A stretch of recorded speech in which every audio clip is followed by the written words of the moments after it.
A few hours, President Obama is expected to announce a major shift in the country's long-standing policy on Americans who are taken hostage overseas. He is expected to announce families will no longer face the threat of criminal prosecution if they try to pay ransoms.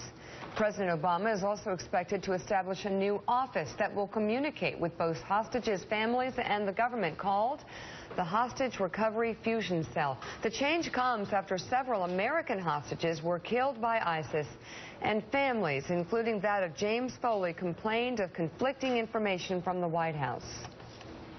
We never knew what they were doing because they really didn't tell us. We had no idea if... It was always, your son's situation is the highest priority.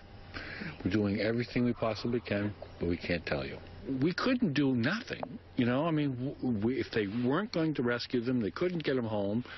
What do? Leave your kid in jail to get beaten? No way, So I think that the hard part, though, is because we naively thought our government could take care of it and bring them home, it delayed our efforts. We were very slow to get more active and realize, well, gee, we got to do something here.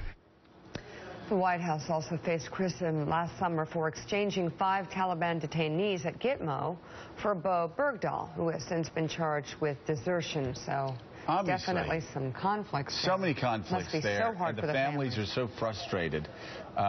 So maybe let's bring in NBC News foreign correspondent Ayman Moldeen. Ayman, maybe this is going to take care of some of the problems moving forward in the future.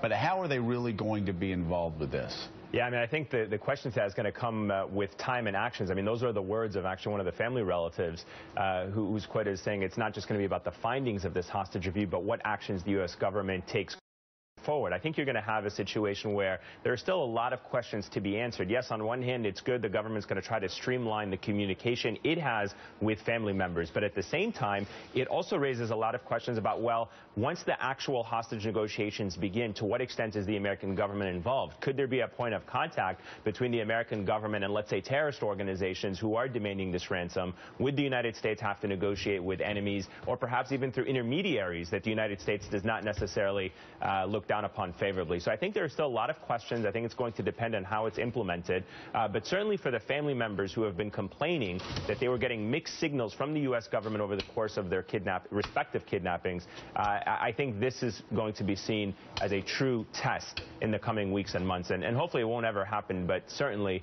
there were concerns about the FBI, whether the hostage fusion cell should be with the FBI, should it be somewhere else. Sometimes there was mixed messaging coming out of the State Department to these families. So there's no doubt that a lot remains to be answered. This obviously, Ayman, is really complicated because on the one hand, you want these families to have the ability to do things that the government cannot or will not do.